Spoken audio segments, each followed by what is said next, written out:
to another Water Drop podcast episode. My name is Aubrey Spear. I'm the Director of Water Utilities for the City of Lubbock, and I've been here for over 15 years.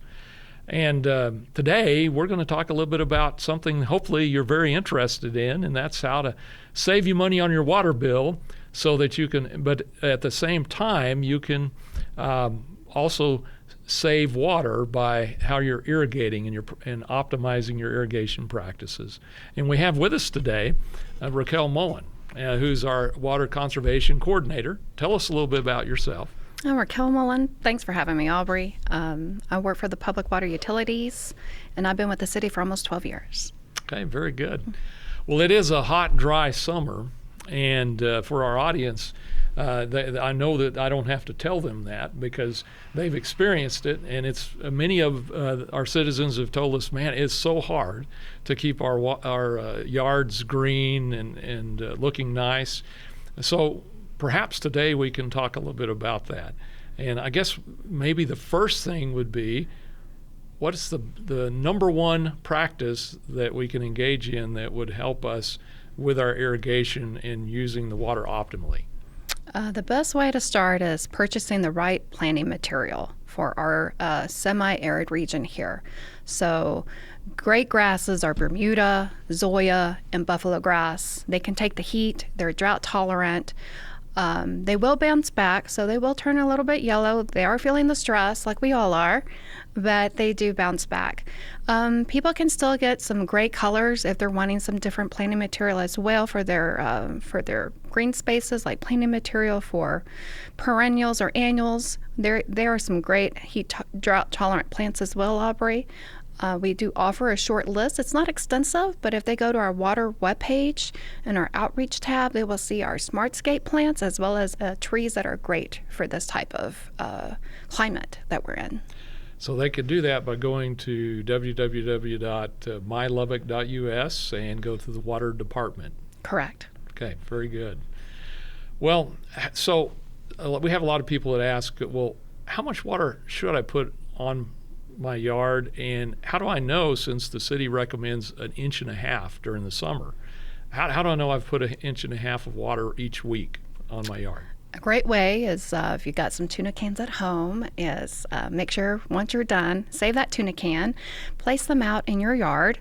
Once it fills up, then you know that you have 1 inch, and then you'll be able to tell that I am irrigating enough for my landscape. So you can water up to 1.5 inches.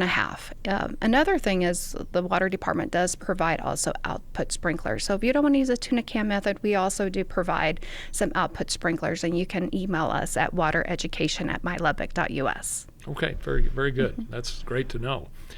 Now we also have questions from a lot of our citizens, or the ones here in the city that are using our water, that ask, why do we have these restrictions on when we can irrigate, the time of day, which days, and so forth? About 5 years ago, our city council was very forward-thinking in adopting this conservation management plan for our landscape.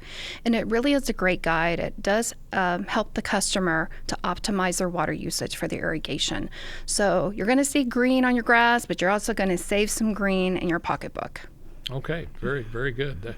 So it sounds like the restrictions that we have are actually good guidelines trying to help everyone optimize the use of their water that they irrigate with. Exactly. We're not the only city that does this practice. Numerous cities across the United States actually have adopted this practice. Yeah, particularly if you're west of the Mississippi, where That's it's correct. a lot hotter and drier. Yeah.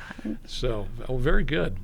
So with respect to our watering, some of the other questions or things that we see, all of us see, and then we get the questions, why do I have to drive through an intersection and there's a big puddle all the time? And so we know that comes from people over-irrigating their yards, and it runs off into the gutter, and it's like money flowing down the gutter because it doesn't have to be that way. What can they do?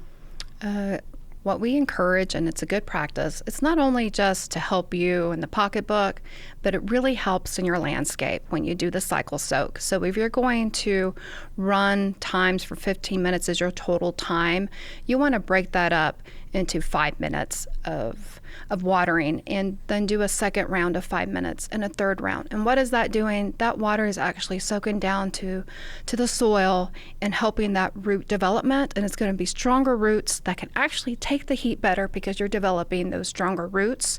But you're also not going to see that water going on the pavement, running down the street, and people who are walking or running or splashing water.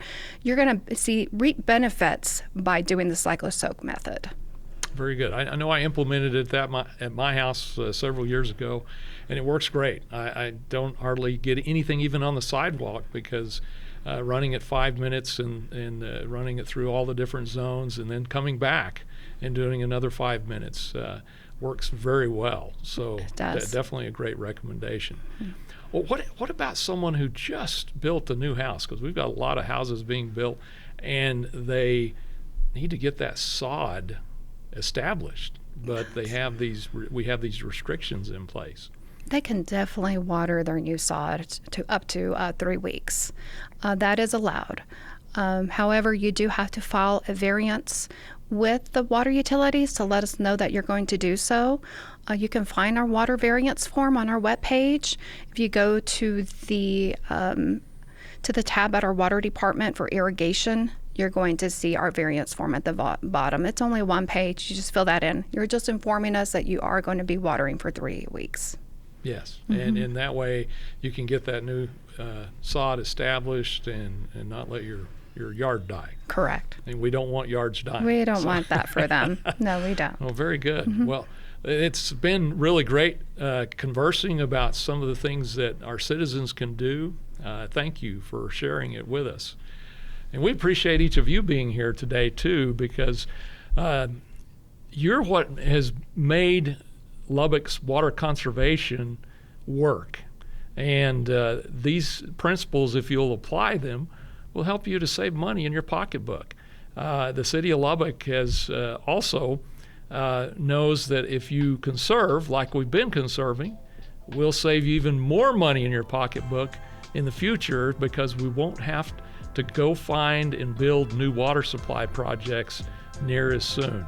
So it is all about saving money, and it's all about saving our water. Thank you for being here today. Until next time, enjoy the rest of your summer.